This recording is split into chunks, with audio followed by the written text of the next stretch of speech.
Assalamualaikum warahmatullahi wabarakatuh. Perkenalkan, saya Fahmi Raihandani, mahasiswa Ilmu Komunikasi Universitas Muhammadiyah Yogyakarta, peserta mata kuliah Government and Public Affairs tahun 2022. Pada kesempatan ini, saya akan menjelaskan tentang 3 pokok bahasan materi yang akan saya bawa, yaitu yang pertama, media relation pemerintah, yang kedua, pengelolaan media pemerintah, dan yang terakhir, komunikasi publik pemerintah. Yang pertama, media relation pemerintah.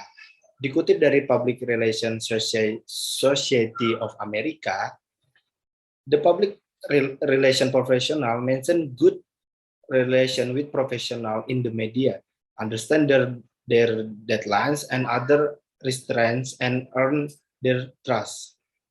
Itu mengelola media harus dikelola secara profesional, karena kita adalah public relation.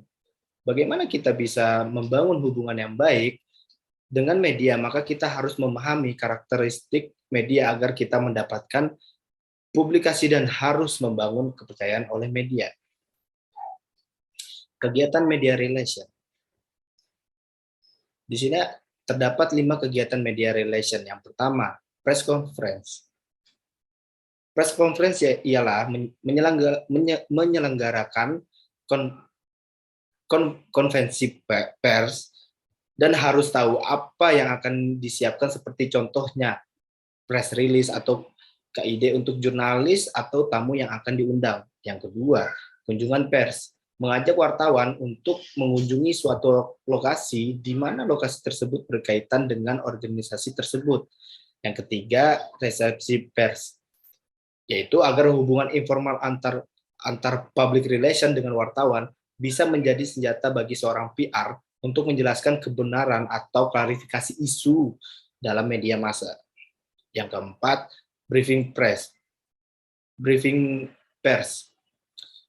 yaitu bentuk jumpa pers resmi yang biasanya dilaksanakan secara periodik tertentu. Dan yang terakhir, media gathering, yaitu hampir sama aja dengan konferensi pers. Tugas government public relation. Yang pertama, seorang public relation harus mempunyai inovasi untuk membangun hubungan yang baik dengan media. Yang kedua, seorang public relation harus bisa mengembangkan dan memberikan informasi kepada media yang mudah dipahami oleh masyarakat. Yang ketiga, seorang public relation harus dapat memahami suatu karakter media. Yang keempat, seorang public relation juga harus siap sedia jika diminta untuk memberikan informasi kepada wartawan untuk media.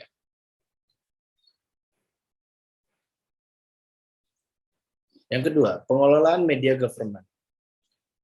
Pengelolaan media pemerintah ini berbeda dengan media relation pemerintah. Pengelolaan media pemerintah ini adalah media yang dikelola oleh pemerintah tetapi digunakan sebagai publik eksternal, terutama di era digital seperti saat ini, contohnya website. Mengapa sih pengelolaan media itu penting? Yang pertama, tuntutan memberikan pelayanan publik yang terbaik dengan memanfaatkan teknologi yang ada. Karena sudah memasuki ini era teknologi, maka pemerintah harus memaksimalkan sebisa mungkin media untuk bisa berkomunikasi yang baik dengan masyarakat. Yang kedua, electronic public relation yang disebut EPR adalah inisiatif public relation yang menggunakan media internet sebagai sarana publisitasnya karena sudah menjadi tuntutan dalam era digital saat ini. Di sini kita akan melihat bentuk diseminasi informasi. Yang pertama itu ada above the line, yaitu seringkali disebutkan dengan media mainstream, yaitu seperti majalah, radio, dan bisa juga media cetak. Yang kedua, through the line, yaitu seringkali memanfaatkan media online atau media sosial, yaitu WhatsApp, Instagram, Twitter, Facebook, dan sebagainya. Dan yang terakhir, below the line, yaitu diseminasi melalui media tahap muka, yaitu dapat juga melalui tatap muka, seminar, pertunjukan, dan lain-lain.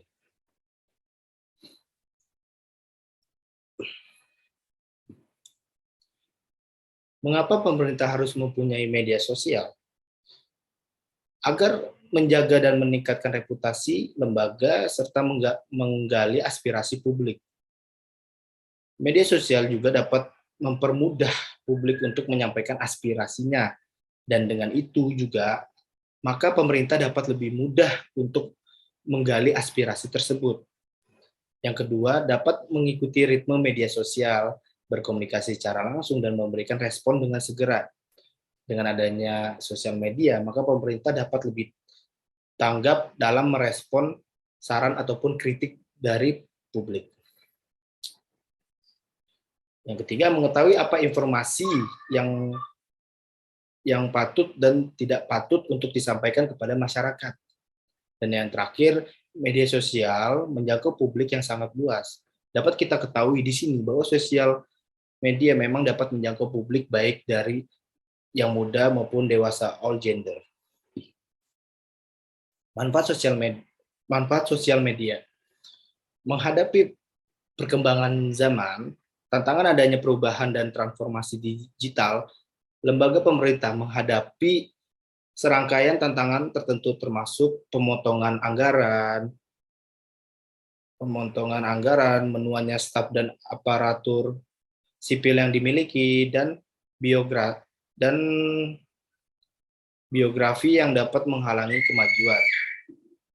Yang kedua, sarana komunikasi di saat krisis dan bencana alam.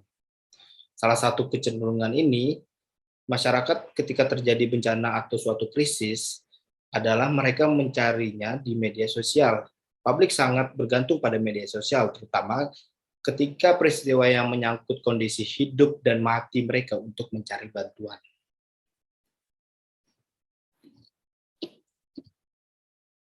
Kemudian etika bermedia sosial. Yang pertama, menjunjung tinggi kehormatan instansi pemerintah. Yang kedua, memiliki keahlian, kompetensi, objektivitas, kejujuran, dan integritas. Kemudian menjaga rahasia negara dan melaksanakan sumpah jabatan. Kemudian menegakkan etika yang berlaku agar tercipta citra dan reputasi instansi pemerintah. Kemudian menghormati kode etik pegawai negeri, dan yang terakhir menyampaikan dan menerima informasi publik yang benar, tepat, dan juga akurat. Dan yang terakhir, komunikasi publik pemerintah. Tujuan komunikasi publik pemerintah, yang pertama, menyerap aspirasi publik. Pemerintah tidak bisa hanya menjalankan atau mengandalkan pemikiran sendiri, melainkan